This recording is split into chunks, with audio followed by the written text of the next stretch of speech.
Hey friends, I'm Christian, and I'm developing a 2D narrative roguelite called Ethos Augur. It's inspired by Studio Ghibli, Mushishi, and Undertale, with mechanics from Hades and a Hunter x Hunter style combat system.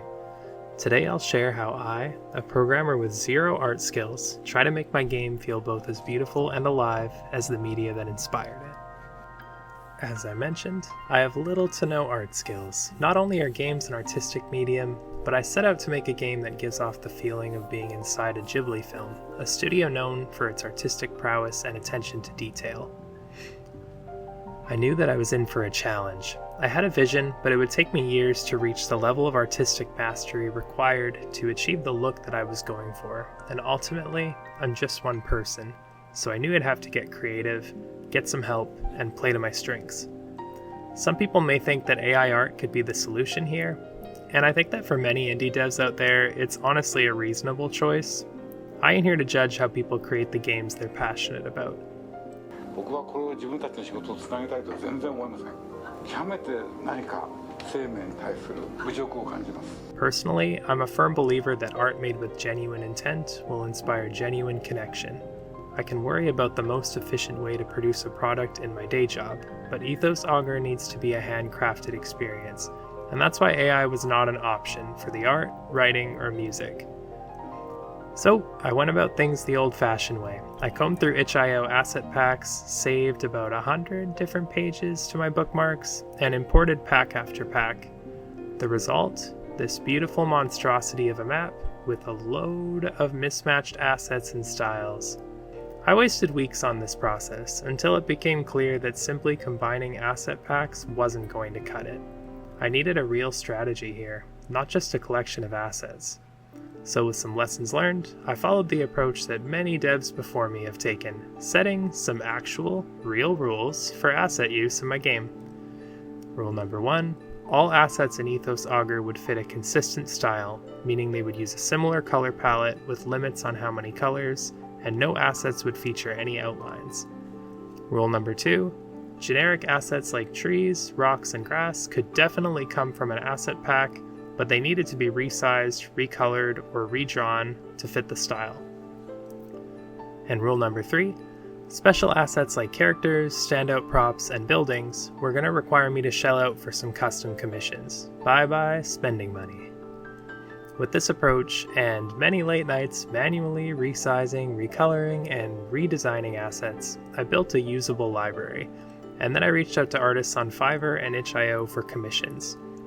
A huge shout out to Marwan on Fiverr and Pix Ivan on itch. I honestly can't even imagine where I would be if I hadn't met these two. I'd probably still be making the game, but I don't know, it wouldn't look anything like it does now, so.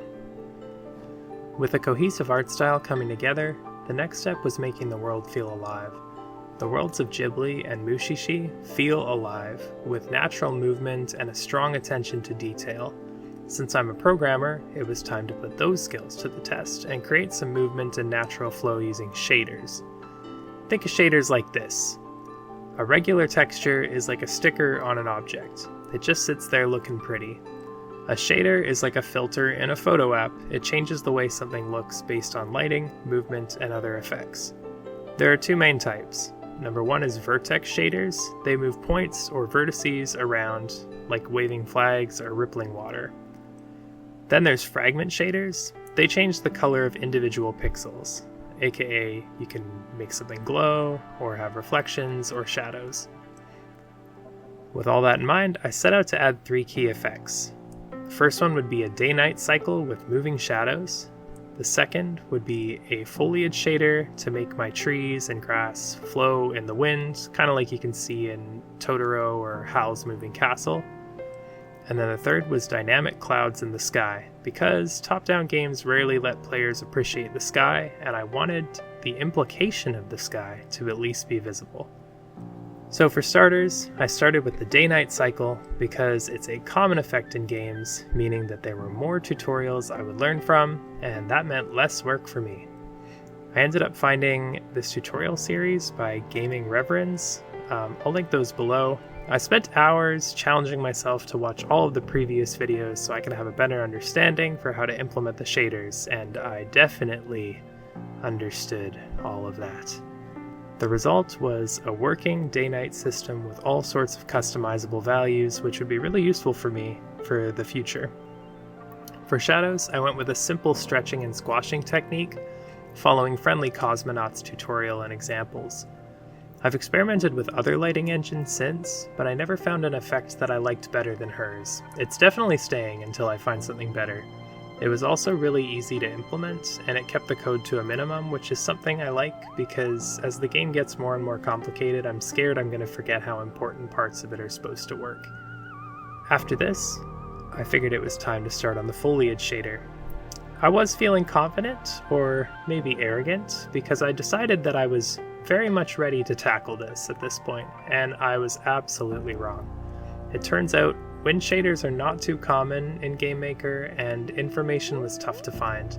My first attempt was a miserable failure, and I even resorted to baking in animations with sine curves for rippling wind, which actually didn't look too bad, but that meant that hundreds of trees were running separate animations and taking up that sweet performance, which was definitely unacceptable. The solution was hiring a Fiverr shader expert, aka I paid someone to hold my hand through the process. It still took some time and some massaging to get something working, but in the end I was left with trees that swayed nicely in the wind and a credit card bill that I was going to push out of my mind and worry about later. Now that I was properly humbled, I took my time looking into information on how to show some cloud cover. Cloud shaders are rare in top-down games since you can't look up, and there are a few moments where a player will ever see the sky. After months of procrastination and almost by accident, I found an old shader pack on itch.io when I was looking into some other potential shaders.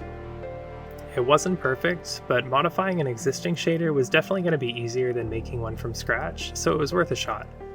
Honestly, it went way better than expected.